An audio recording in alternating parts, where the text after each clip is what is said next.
I'm Parjanya Sen, assistant professor in the Department of English at Sunanda Degree College, Darjeeling. And I would like to begin by thanking DreamLens TV, Zest, and Rahul Sinha for giving me this platform today to speak to you. It's been 5 years. I joined my teaching career. I began my teaching career in the Darjeeling Hills on the 1st of April 2015. So it's been 5 years. I belong to Calcutta, and it's been 5 years since I have lived here and I have taught here. And today I'm going to be talking about something that is, of course, very close to my heart, but something about which there is a certain, I feel, dearth of exposure in the hills and also in Siliguri. So when I speak about the hills, I'm also, by default, I'm including Siliguri as well, since that's where I now happen to live. When we talk of gender, when we talk of LGBTIQ issues, and we talk about, the first thing that comes to our mind immediately are the big metro cities. Okay, of course, it's Bollywood and it's the big metro cities. So whereas as a self-identified queer person who is out to his family, who came out to his parents a long, long time ago, and as someone who comes from a metropolitan city, what was my experience like in a place like Darjeeling? First of all, I would like to say that when I came out to some of my colleagues with whom I'm very close and to some of my other teaching staff, what I saw in Darjeeling was a spontaneous acceptance of alternate sexuality, of LGBTIQ community identities. Maybe not everyone was very theoretically aware. I'm talking about my colleagues here in college. Maybe not everybody was very theoretically aware. Maybe they were not even willing, they were not even able to distinguish between a gay man, a bisexual man, or a transgendered woman, cis man, etc. But at the same time, there was a natural, spontaneous acceptance from their side. But that also comes, I suppose, with a certain exposure, with a certain level of education. And when I am talking to my children, when I'm teaching, and issues of gender and issues of sexuality crop up, I have found my students, most of who come from very humble families, very humble tea garden families, I have found my students to be extremely receptive. As a teacher of literature, we constantly have to deal with texts. We constantly have to deal with alternate sexuality. We constantly have to deal with different articulations, different expressions, self-expressions of gender. And when I'm talking about these diverse issues with my students, I have found them to be very, very receptive. Now, where I find a place like Darjeeling and Siliguri lacking, I suppose it's given... There is a certain lack of exposure, in the sense that a lot of people, now I'm talking not about my college community, my students, but the larger community. I've lived in Darjeeling for 5 years, and now I've shifted my base to Siliguri. I find that the larger society here, to a certain extent, there is a lot of denial about this issue. Don't ask, don't tell. That's what I mean by denial. So even a lot of gay men, a lot of transgendered women, it is perhaps easier for a transgendered woman to be more visible because, of course, that person grows up with a lot of, mockery from society, facing a lot of mockery from society. But for a gay man, cis-identified gay man, I can understand the level of difficulty given the small society here, the fact that everybody knows everybody. It might be very difficult not just to be able to come to terms with one's own self, but to be able to come to terms also with the larger social expectations around us. And it doesn't help that the larger society here, they do love to live in a state of denial. That being said, yes, last year, there was a Pride organized in Siliguri, and there was a small Pride event which was organized by a very tiny community in Darjeeling. So I wanted to be part of it, but I couldn't due to other pressing concerns. I couldn't be part of it. So I would really love to, I would really like to appreciate people from here who sort of not just have extended their support, but also have sort of, given the space to this particular community. Now, that having said, we cannot just talk about LGBTIQ issues without first bringing into foreground the whole idea of gender. Now, gender and patriarchy, as I understand, it exists in a very different level in the Darjeeling Hills than it does in Calcutta. Of course, patriarchy, we know, is a metastructure, is a superstructure which is existent everywhere. But when we look at a society like Darjeeling, we see that historically women have been at the forefront of different kinds of movements. For example, the tea gardens, the tea garden laborers. It was mainly women who were at the forefront of that kind of labor. So women have been at the forefront of different kinds of movements, whether it be the demand for a separate statehood, whether it be tea garden labor, whether it be demand for equal wage, a lot of different movements. Yes, women have been at the forefront of these movements. At the same time, perhaps it would not be right to conjecture or to say that patriarchy is non-existent in the hills. Patriarchy is very much existence, but the structure varies from a big metro city, in the sense that roles here, as I have seen it, of course, I speak as an outsider here, though I can speak not very fluent, but I can speak Nepali. I also happen to be speaking from this place of an outsider because, I have not been born within this society, and this is all that I have observed. So roles are very gendered here, nevertheless, things like smoking, for instance. Of course, smoking is injurious to health for everyone, and I don't advocate smoking at all. But a woman's smoking or lighting a cigarette is immediately labeled as a bad woman. Okay. Whereas men do not have to live with this taboo. A woman drinking is immediately labeled as a bad woman. Okay, and these are some of the things I have seen. And once again, I'm not advocating smoking, but what I'm trying to get at is gender is a very tricky issue. Whereas, yes, women here are at the forefront of a lot of different activities. They earn, unlike a society in Calcutta where, a middle-class Bhadralok man would still have a lot of taboo if the wife earns more than the husband. That's not the case in Darjeeling. I mean, there would be absolutely no taboo if the woman is earning more than the man. But at the same time, the woman is also expected to come home, do the dishes, and, keep the house properly and clean. And so, gendered roles do exist, but they exist in a very, very different way in a society like Darjeeling. Talking about Siliguri also, Siliguri is, it is a very cosmopolitan culture in the sense that you have the Nepali speaking, the Indian Nepali people, you have the Bengali community, you have the Marwaris, you have the Biharis, you have the Bhutias, the Tibetans. It's a very, very mixed society. But once again, there is a lot of otherization that goes on in a place like Siliguri. And I will give one particular instance. This would serve perhaps as an example. I was coming in a Toto one particular day, and I happened to overhear what this person, he was riding the Toto, and the Toto driver, they were both Bengali, they were having this conversation.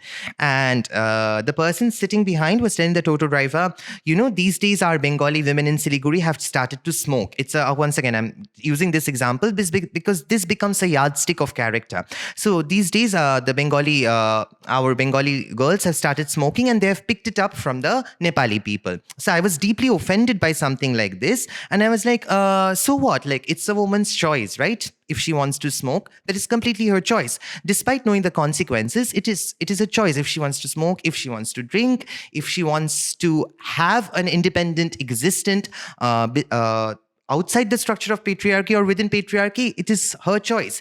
But at the same time, you see these taboos, and then these taboos are also, as I read it, they become racially mapped. Now, what I mean by this is, it doesn't happen in the Bengalis here seem to think it doesn't happen in our society. It happens in the other society. It happens in the Nepali society. So this is how, a place like Siliguri works, where anything bad, you immediately tend to dump it upon the other. Okay. So these are some of the complex things which I've seen here. Coming back to Darjeeling, as I was mentioning, yes, roles are very gendered here, and it is not easy for an effeminate man, a man who has certain womanly qualities. I'm using the term effeminate within quotes. Of course, gender itself is a very flexible category. I'm not getting into all of that, but it is not easy for an effeminate man to survive in society because, you have these ideas about what man should be like. You have these certain notions of masculinity and you have these certain notions of femininity, and it's not very easy for people to break out of these. Okay, I'll give another example. Often I've heard this being whispered, "You Katie just to beura ho." This is something, I'm translating it, this is something that a girl does. Okay, so this is not fit for a man. Okay, so these are the gendered categories. This is how gender operates within society. And I think there is a need to be able to break out of these and to be able to think beyond these boxes that we have been taught to think within. Once again, I understand the difficulty here because Darjeeling as a region is hugely underrepresented in the mainstream.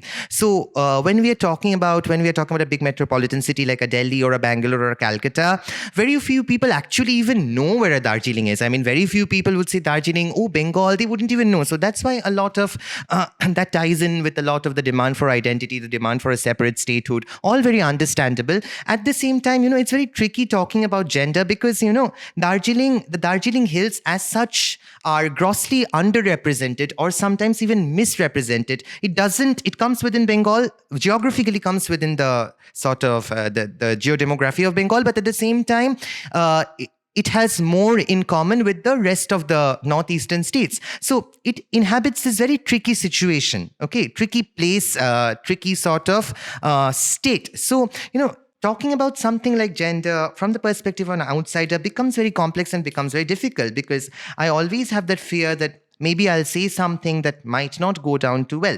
So that being said, I think it was 6th September 2018 that the Supreme Court of India, a constitutional bench of the Supreme Court of India, decided to do away with Section 377. For those among us who might not be aware, Section 377 was a colonial era law. I'm using the term was. It penalized anything apart from non-penovaginal sexual activity. And by default, this section began to be applicable towards mainly queer people, homosexual people, transgendered people. Okay, so there was it was a very, very long fight. At first, the Delhi High Court had read it down. Once again, a two-judge bench of the Supreme Court sort of reinstated this. Finally, on 6th September 2018, it was a constitutional bench comprising 5 judges. They sort of read down this section. They said that this section has to be read down so that 2 consenting adults of whichever gender, whatever they do in their private life is their own business, and the state does not really have any right to criminalize them. Now, of course, the law exists in its own place, and I think it was Justice Indu Malhotra who was one of the 5 judges in the constitutional bench. She even sort of said something like, we also need to apologize to the LGBTIQ community of the country because they have withstood decades of oppression. So, whereas, that having said, the law exists in its own place. However, society at large needs to change in the sense that society at large needs to be more accepting and more tolerant towards diversity, and not just sexual diversity, any kind of diversity for that matter. I mean, and once again, what is the major difference that I witness between a big metropolitan city and a small place like a Darjeeling or a Siliguri is a lot of people here love to live in denial. They wouldn't openly come out. There's a lot of internalized homophobia. So a person who grows up gay, he at some point of time, he or she, a gay or a lesbian, he or she would begin to internalize that hatred which comes from the society. Hey, this is not me. So I need to have a quote-unquote respectable, proper, quote-unquote normal or normative, if I may use the word, life. So, this is pushed under the carpet. So people love to live in denial. Even in Calcutta, it's not really that much different, It's when I came out to my parents, both my parents, they weren't very phobic. They were sort of accepting. But even in Calcutta, I have had to face certain situations where I was, especially in school. I studied in Jadavpur University and then Center for Studies in Social Sciences, Calcutta. And all my professors have been very, very supportive and very friendly. But in my school and also in my college, sometimes I would have to face, not from the teachers, mind you, but from the other students, I would have to face some kind of ragging now and then. By ragging, I don't mean physical ragging, but the very fact that perhaps I was not man enough. I was not man enough for the society. So yes, and my parents, mercifully, thankfully, I extend my deep and sincere appreciation towards them. They have been extremely supportive of my orientation, though I'm the only son. And I know that some of their expectations, normative expectations that they have internalized because of this society, those expectations will never be fulfilled from me. But at the same time, they have extended their unconditional support towards me. I will give you a small instance, even from Calcutta. I used to live in a place called Bagajitin, and I was walking back home. And there was a person, I could hear cat calls behind me, and a person said, Chaka. And I turned back and said, I'm using the Bengali word, Ki bolle namake arekbar bolun? What did you tell me? Come again? And that person said, no, I have not said anything. Go back to your own house. And I stood my ground and I said, whatever I am, it's none of your business. I don't eat your bread. You don't pay me money. So whatever I am, you have no right to be judging me. And that man grew ballistic. And then my father happened to be passing by. It's just in front of my house. And he was the one who came out in front. And he was the one who gave that man a strong reply. He said that whatever my son is, it is his personal business. It is not for you to comment and not for you to pass judgments about. So yes, I am not saying that Calcutta does not have its share of homophobia. I'm not saying that Calcutta does not have its share of very strong conservative society, but perhaps because of the Tollywood film industry, perhaps because of figures like Rituparna Ghosh, perhaps because of certain queer icons on screen as well as through books and all, perhaps there is a certain bit of exposure. So the difference lies here. Immediately, if within a Bengali Bhadralok society, the first response would be, "Oh, we are okay with the LGBT community. Hope my son or daughter isn't gay or lesbian." Okay, so that's where the hypocrisy lies. But in the hills, it would be, of course, very direct. We don't even know what this is. Esto pani huncha, aisa bhi hota hai. So we don't even know that this exists. And I still think that here in the hills, issues of gender, issues of sexuality need to be sort of looked at in tandem with other issues. For example, I know these couple of people, they have been working in the tea gardens for the tea garden laborers for a very, very long time. And a lot of them studied with me in JU, and they're all from the hills, and they're extremely supportive towards gay men, transgendered people, lesbian women, bisexual men. And they even helped in organizing the very small sort of pride activity that took place in Darjeeling. So there is a need to be able to, work with other issues. So we don't perhaps need to separate gender or sexuality out from other issues. That's why I will go back to that example that women here have been at the forefront of a lot of different activities. Yes. And I think there's a need to look at gender. There's a need to look at sexuality vis-a-vis other issues. So we can't just look at gender, or we can't just look at sexuality in and by itself. So once that is done, then I think we will be heading somewhere. Also, what I feel that in a place like Darjeeling, in a place like Siliguri, there need to be more support groups. In a sense that today, suppose, and I am speaking as, let me speak as an anonymous person here. Suppose I have grown up in a place like Siliguri, or I have grown up in a place like Darjeeling, and I find out that I'm gay. Okay, or I'm lesbian. What is my first thought? I have no one around me whom I can communicate this to. My friends, I fear that my friends might judge me. They might not judge me, but they might judge me. Parents may not accept, greater society won't accept. So what happens in a big metro city is you have these support networks, you have these support groups, you have these different organizations who you can just ring up, who you can go to, who you can visit, and they would arrange counseling sessions, not just for you, but for your immediate family. I think that is severely lacking in both Siliguri as well as in Darjeeling, even mental health as such isn't very highly developed. Whether in Darjeeling, of course, the health infrastructure itself is in shambles. And once again, various parties need to be blamed for it. I'm not blaming anyone here. But at the same time, the health infrastructure in Darjeeling is in absolute shambles. So one can't really expect mental health to be very developed when the physical health infrastructure itself is in shambles.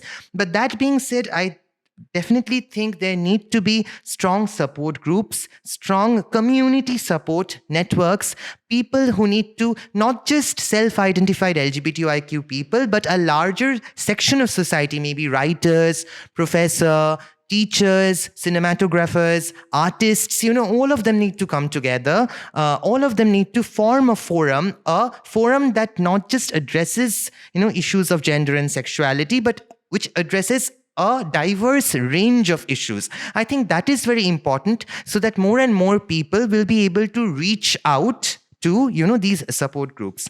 Lastly, I would mention a small narrative, a small experience that happened with me. Once again, I don't want to name anyone, but I taught this student. She is a very, very good student of mine for 3 years. So I taught her throughout her undergrad's English honors. And in the third year, we were very, very close. We started, talking about how to take her studies forward. And, she wanted to apply in various places like Shantiniketan and Jadavpur. And I was trying to constantly help her doing all that. And we were having this long WhatsApp conversation one night. And I just mentioned to her, Baini, sister, I always wanted to tell you something after having given such long lectures on gender and sexuality in class. I'm gay.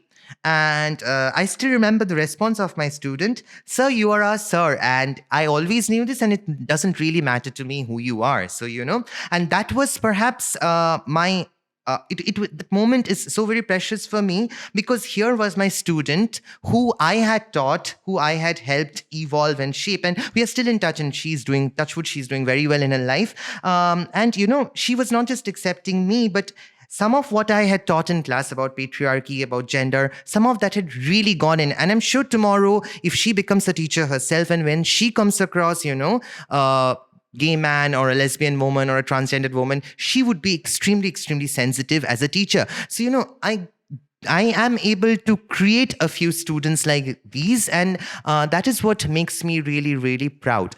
So having said that, I once again would like to extend my thanks to Rahul Sinha, to DreamLens TV. I think this was a very, very relevant and important platform, because here, once again, we see a coming together of people from different, sort of professions and different sections of society. You have artists, you have tourism, people who have promoted tourism here. You have cinematographers, you have photographers, you have makeup artists, you have literateurs, people from a diverse gamut. They come here and they sort of speak. So I think it's very, very important to have had this platform and, to be able to, sort of talk about these particular issues, to be able to share some of my own experience with all of you. So with that, once again, I would like to thank DreamLens TV, Zest, Rahul Sinha, and I would like to conclude. Thank you so much.